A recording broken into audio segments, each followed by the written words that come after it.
Nós vamos aproveitar que estamos em pé e nós vamos ler um texto, que é o texto base para a nossa meditação hoje, Jeremias capítulo 18.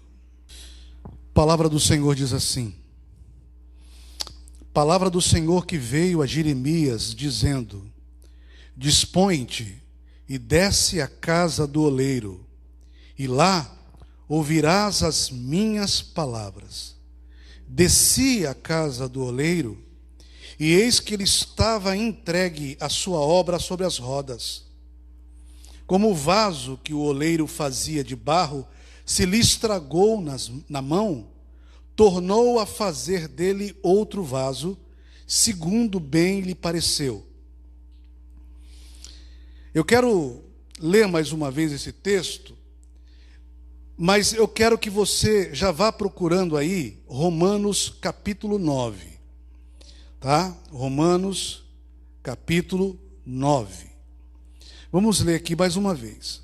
Palavra do Senhor que veio a Jeremias, dizendo: dispõe-te e desce à casa do oleiro, e lá ouvirás as minhas palavras. Desci à casa do oleiro, e eis que ele estava entregue à sua obra sobre as rodas. Versículo 4. Como o vaso que o oleiro fazia de barro se lhe estragou na mão, tornou a fazer dele outro vaso, segundo bem lhe pareceu. Agora sim, Romanos capítulo 9.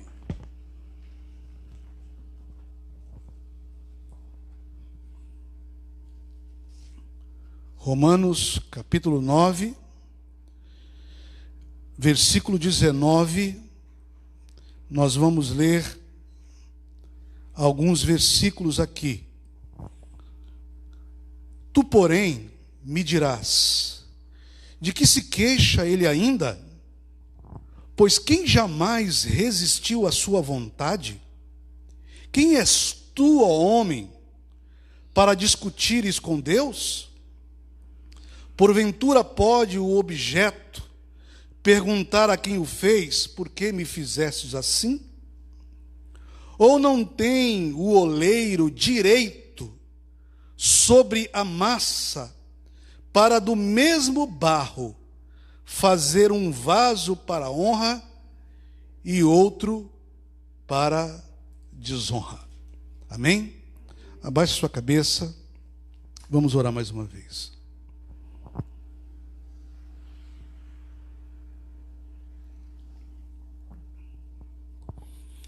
Pai, obrigado por tudo que aconteceu até agora nessa reunião, por cada oração, por cada cântico, por cada expressão de louvor,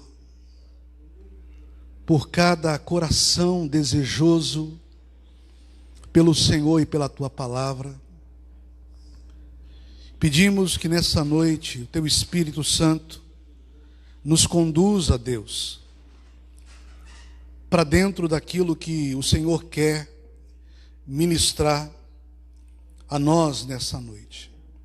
Pedimos que todo impedimento, que tudo que é contrário à Tua palavra, seja ação maligna ou ação de mente humana, nós repreendemos em nome de Jesus.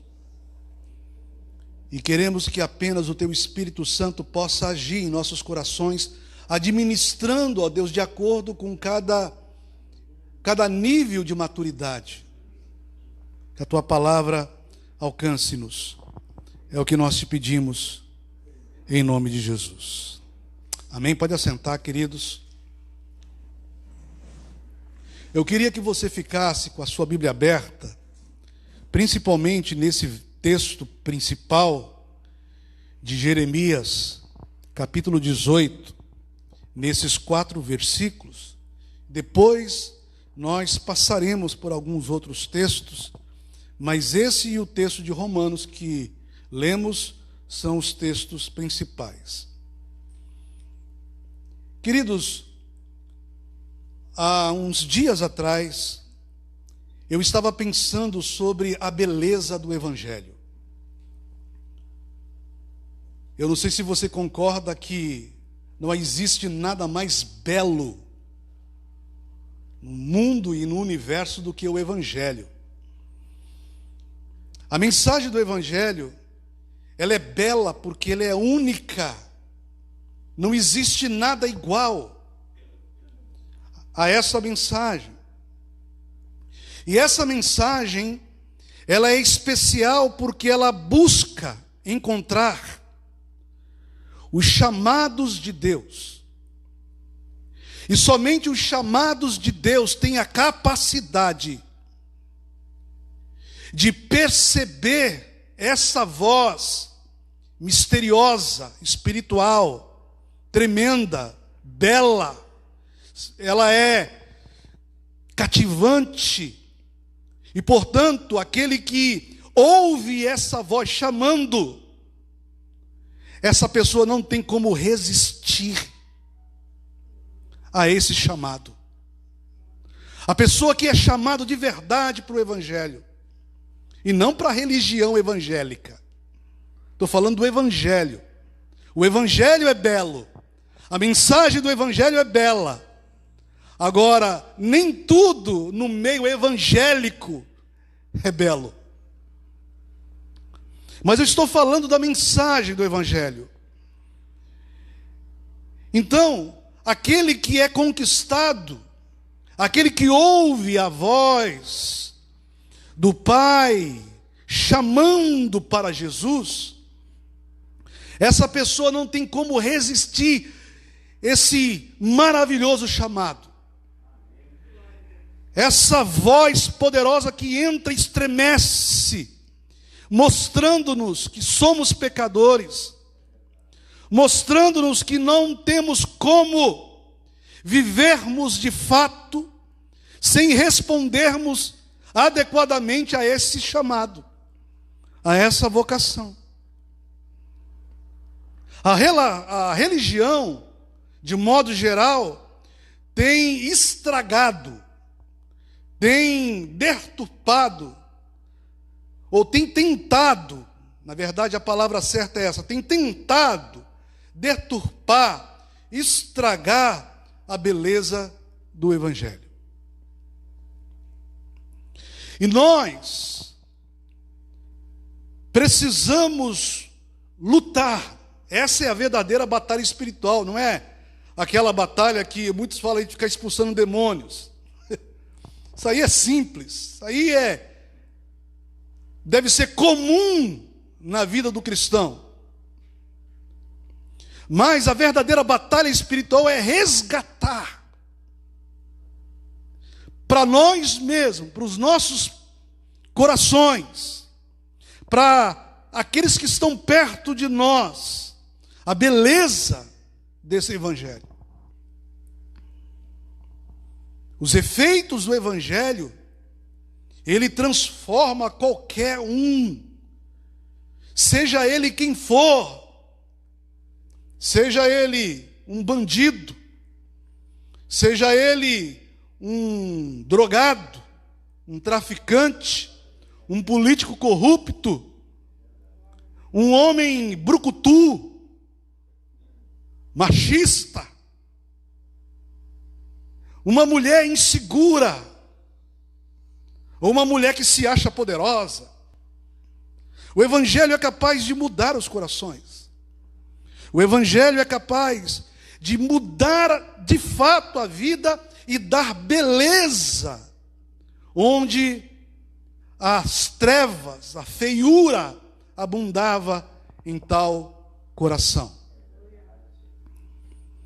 Portanto, irmãos, parece que eu estou falando uma linguagem diferente do que o texto está dizendo, mas você vai perceber que não. Por quê? Porque quando se prega o verdadeiro Evangelho, pelo menos três verdades devem ser anunciadas. O Criador e a criação. Queria que você repetisse comigo: o Criador e a criação, a queda e a redenção. Então olha só, esses 3 pontos são essenciais na pregação do Evangelho. Nós devemos, todas as vezes que vamos anunciar o Evangelho, passar por essas 3 coisas. Primeiro, o Criador e a criação. E quando eu falo da criação, eu não quero tocar no que diz respeito à natureza geral. Estou falando da criação do homem. Tá bom? Da criação do homem. A segunda coisa é sobre a queda. Esse assunto deve ser tocado, deve ser mostrado, deve ser ensinado, deve ser revelado na igreja, ou na pregação que fazemos, seja onde for. E a terceira é a questão da redenção, da salvação e da libertação. Nesse texto de Jeremias, acompanhe comigo. O Senhor mostra ao profeta algumas coisas que eu quero te chamar a atenção.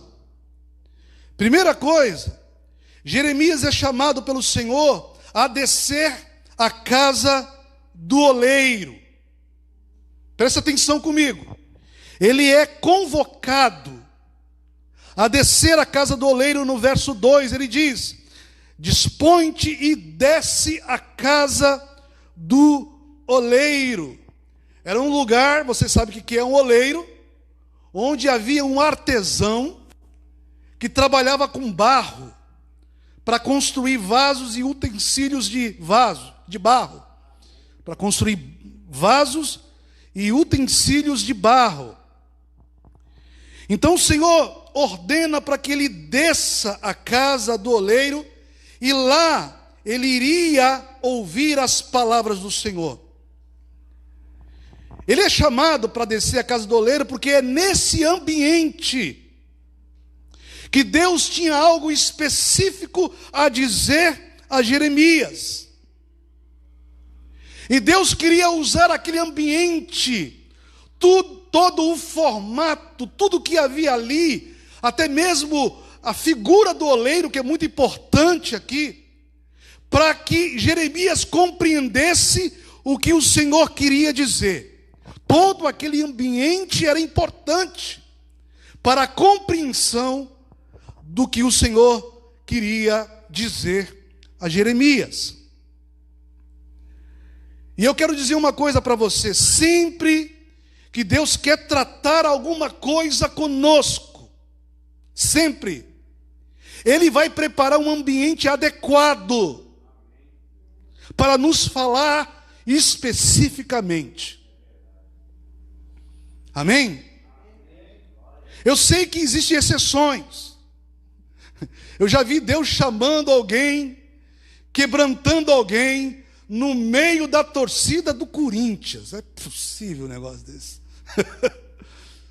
Já acontece. Deus tem seu modo de agir. Mas, de modo geral, Deus prepara um ambiente específico, muito bem trabalhado, a fim de que aquela pessoa possa se concentrar no que ele tem a dizer, no que ele quer compartilhar, no que ele quer revelar. Sempre. Então preste atenção. Esse lugar, esse ambiente aqui é um ambiente para você se concentrar no que está sendo dito. Porque uma palavra pode mudar a tua vida para sempre. Algumas coisas que acontecem contigo, que você vem carregando há anos, e parece que não muda, mas se você está concentrado e desejoso em ouvir a voz do Senhor, em um momento isso pode mudar, e isso se resolve para sempre. Por isso é preciso se concentrar. Por isso você não pode Estar diante do Senhor, como estar diante, na sua sala, ouvindo a esposa gritando: meu amor, vem fazer tal coisa, e assistindo o jogo do Inter ao mesmo tempo, e não dá. Tem misericórdia dele, Senhor. Não dá. Aqui, nesses momentos onde a palavra do Senhor está sendo ministrada, é tempo de você estar concentrado. É momento de você se expor. É momento de você perceber que nesse ambiente a voz de Deus a dizer ao seu coração alguma coisa. E Ele quer tocar, Ele quer falar no seu coração. Amém? Segunda coisa, quando ele desce à casa do oleiro, diz o texto que ele vê que o oleiro estava entregue à sua obra sobre as rodas. Ou seja, está falando de um homem trabalhando na sua arte, concentrado, totalmente entregue. Ele não é um profissional desconcentrado. Ele não é alguém que está fazendo por fazer. É alguém que está focado. Ele está inteiro naquilo que está fazendo. Ele está totalmente dedicado àquilo. É isso que Jeremias começa a perceber. Ok? Ou seja, nessa questão, Jeremias observa o foco, a entrega, a dedicação deste oleiro. Agora, ele vê outra coisa. O Senhor quer que ele enxergue outra coisa. Ele enxergou o oleiro, a sua dedicação, a sua concentração, a sua entrega à obra das suas mãos. Agora, ele é chamado para olhar para o vaso nas mãos do oleiro. E ele começa a olhar para o vaso que estava sendo construído na mão desse oleiro e percebeu que o vaso estragou nas mãos do oleiro. O vaso estragou, o vaso de barro estragou, quebrou nas mãos do oleiro. Como eu disse, o foco aqui agora não é o oleiro. O foco é o vaso de barro. Deus quis que Jeremias visse que o oleiro, mesmo sendo perfeito, o oleiro, mesmo estando entregue, concentrado, dedicado, articuloso, perito na sua obra, o vaso que ele estava construindo se quebrou. E a culpa é de quem? Será que o oleiro foi um pouco displicente em um momento e fez algo errado e o vaso quebrou?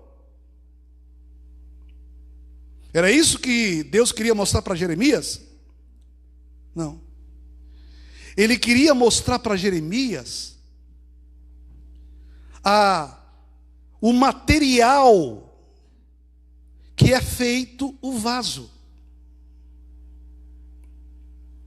Embora o oleiro seja perfeito, seja perito, e usa o barro frágil para fazer a sua obra maravilhosa, para fazer os seus trabalhos maravilhosos, embora ele seja tudo isso, o barro é frágil.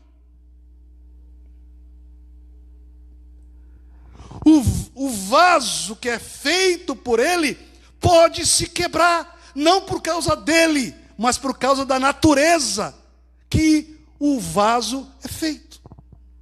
Quantos estão me entendendo?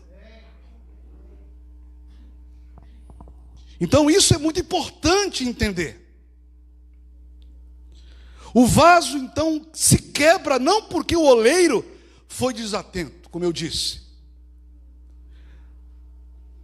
porque ele sempre está concentrado, ele sempre está focado. O problema é o material pelo qual o vaso é feito. Outra coisa que é visto aqui, e aqui está a beleza do Evangelho. É nisso que nós vamos tocar daqui a pouco. Você percebe que o vaso quebra-se como? Você viu aí?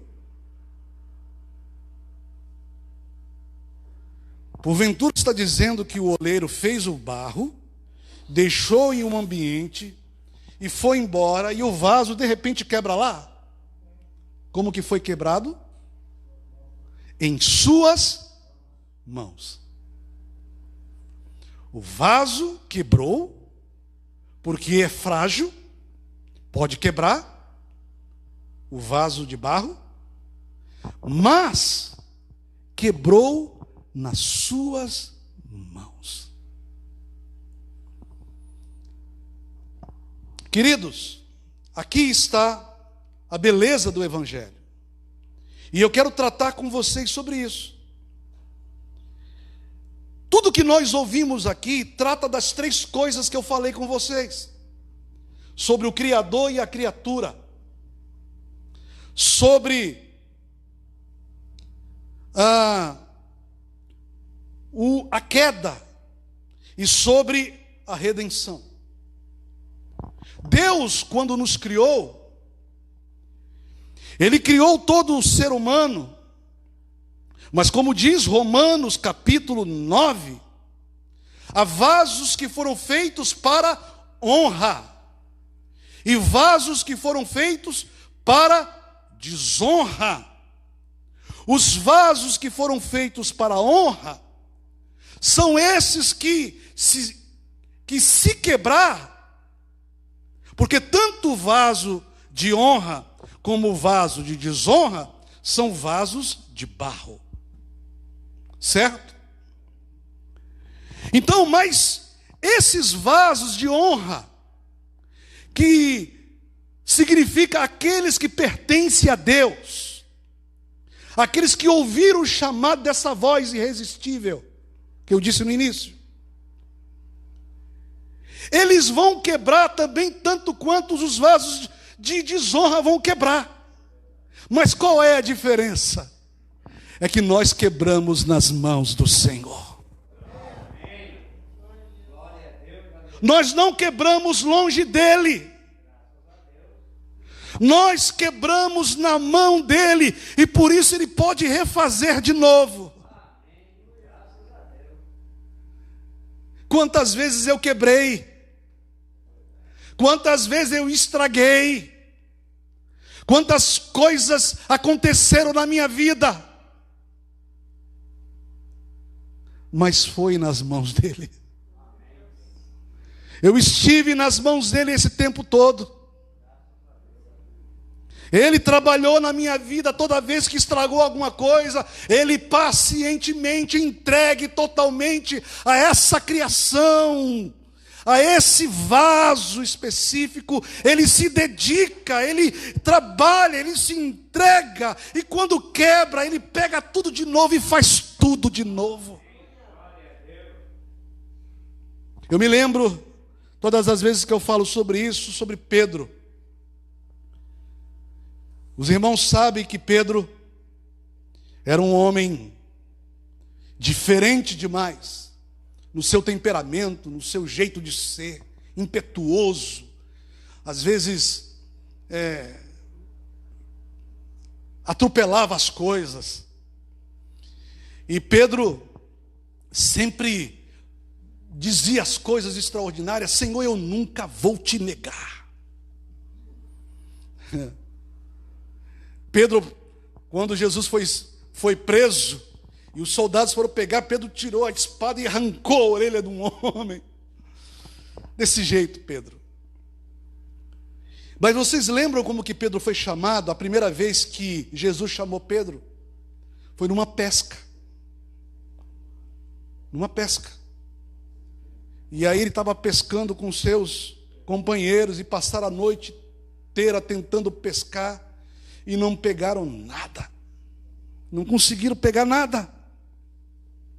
Aí de repente um homem aparece lá na praia e pergunta: tem alguma coisa de comer aí? Aí eles dizem: não, nós passamos a noite inteira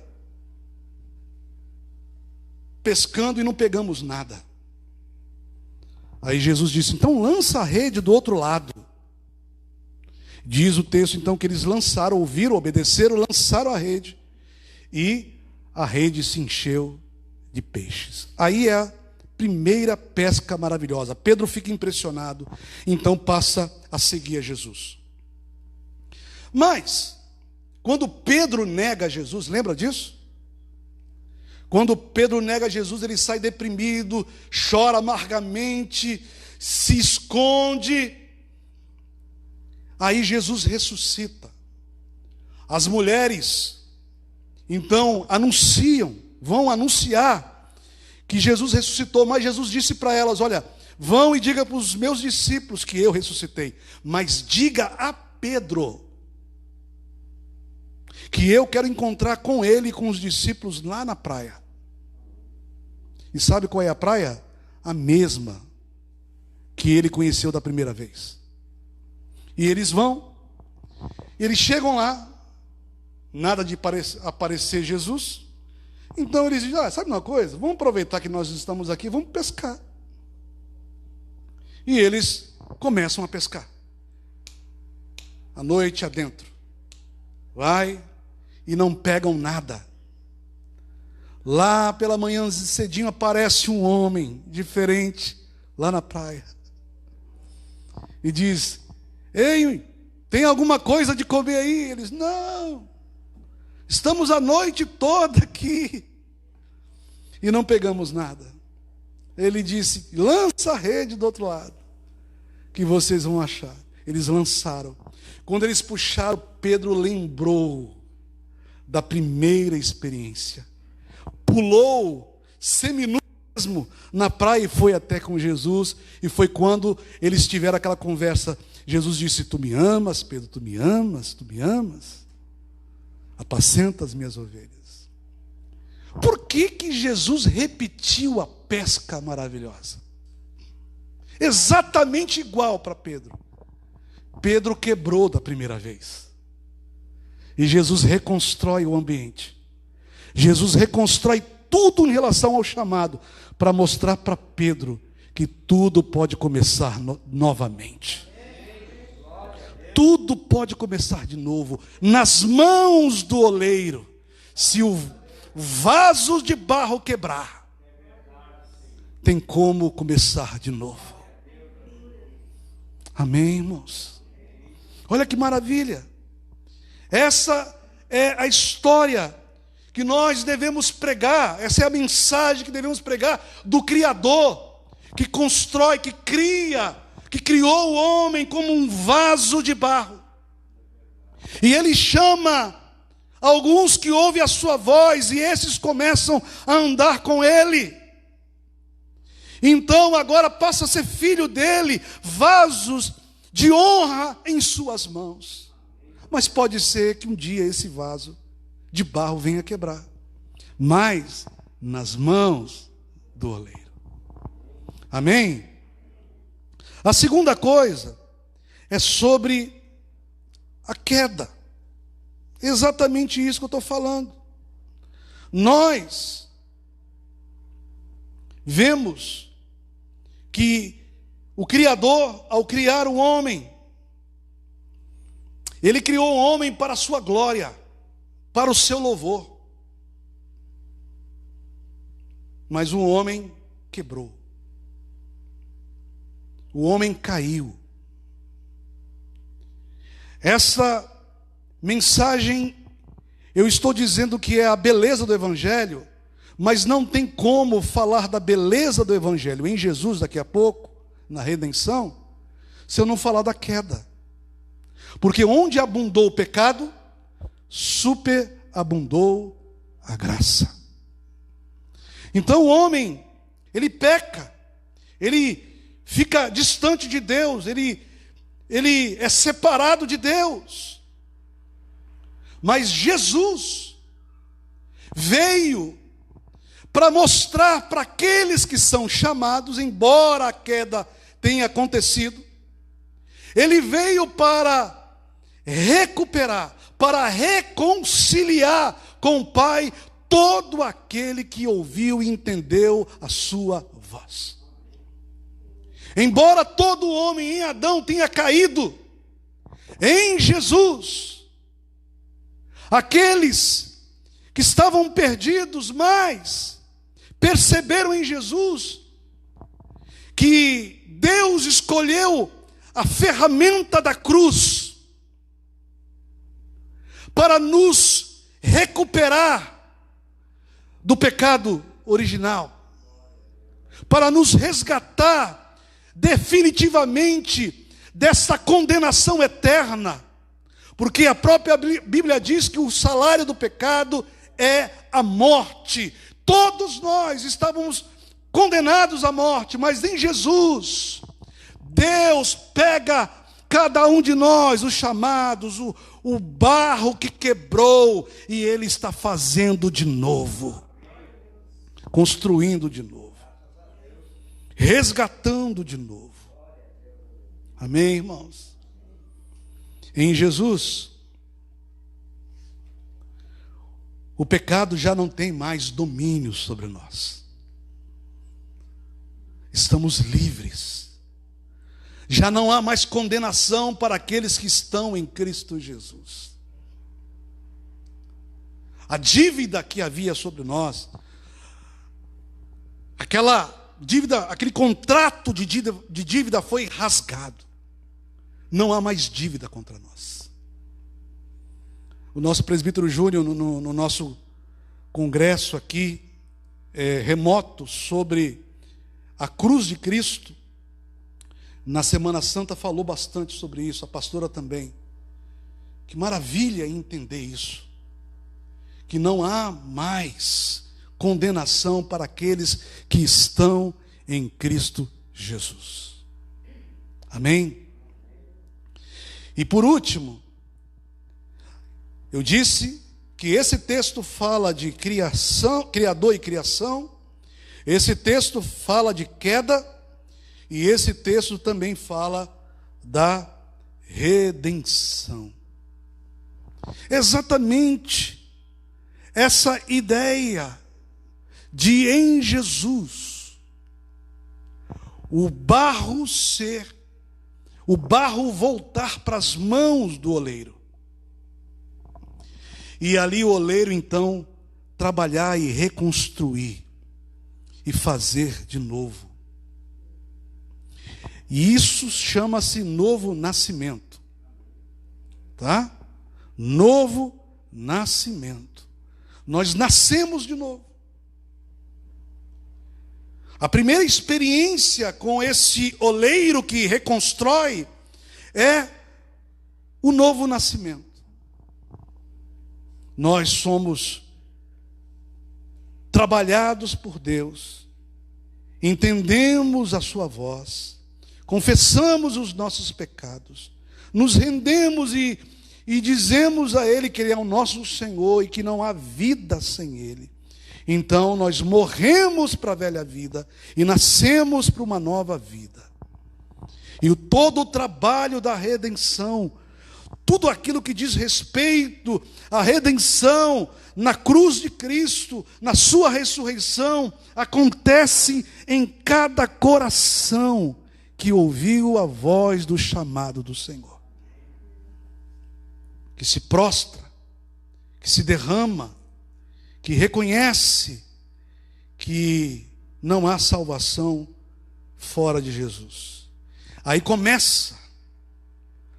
Enquanto estamos vivendo aqui, desde o primeiro momento da revelação no coração de quem é Jesus, sua obra, e nos entregamos, e um novo nascimento acontece, começa então uma jornada em que esse vaso está sendo preparado para ser apresentado na eternidade, na glória.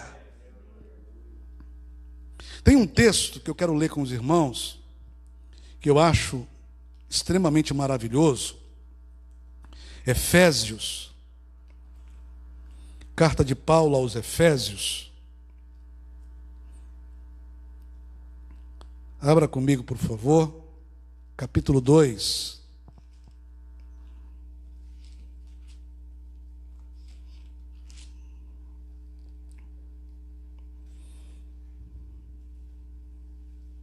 Nós vamos ler do versículo 1 a seguir, mas eu quero dar ênfase em alguns versículos apenas.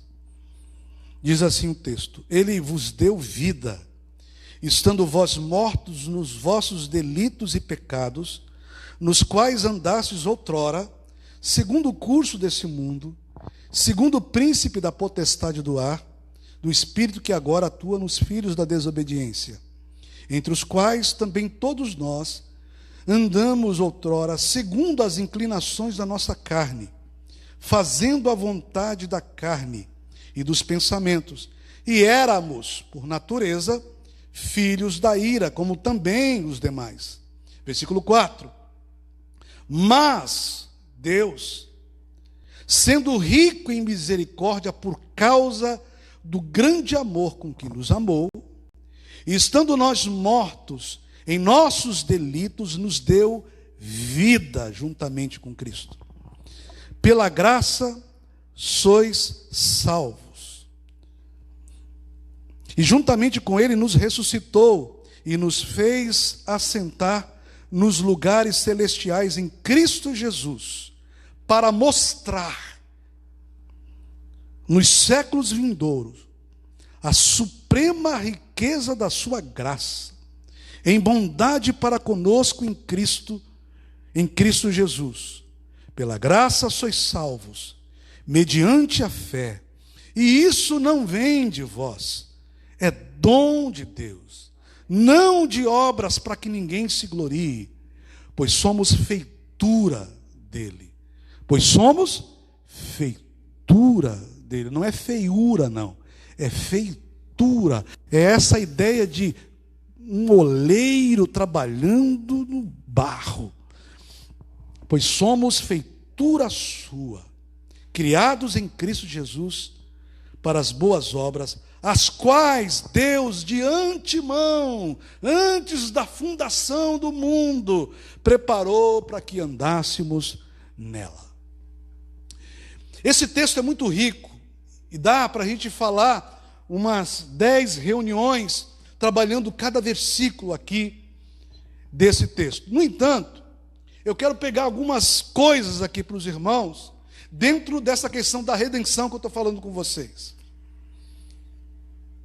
Olha só, eu gosto muito desse versículo, quando ele diz aqui, do verso 6, e juntamente com ele nos ressuscitou e nos fez assentar nos lugares celestiais em Cristo. Agora o verso 7, para mostrar nos séculos vindouros a suprema riqueza da sua graça.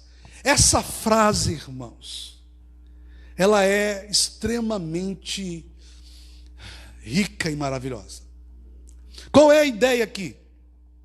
A ideia desse texto é que Deus quer dar um espetáculo na eternidade. E esse espetáculo tem a ver com a ação da sua graça em nós. É como se fosse o seguinte: feche os seus olhos, todos vocês, feche os seus olhos. Imagine, se é que a gente possa imaginar, todos nós chegando na eternidade, sendo recebido pelos anjos e pelo Senhor. Aí os anjos dizem assim para todos nós: olhem, fiquem aqui por enquanto, que quando o Senhor chamar para apresentar vocês, vocês então serão apresentados. E imagine então como se fosse você atrás de uma grande cortina celestial. E aí, Deus quer apresentar o seu maior espetáculo para todos os seres espirituais que sempre existiu diante dele. Todos os anjos, arcanjos e querubins, todas as criaturas espirituais. Aí de repente Deus dá a ordem e as cortinas são abertas.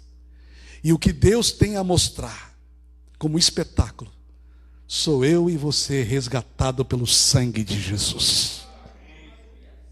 Sou eu e você apresentados, mostrados nos séculos vindouros, a suprema riqueza da sua graça em nós, pela sua bondade, em Cristo Jesus.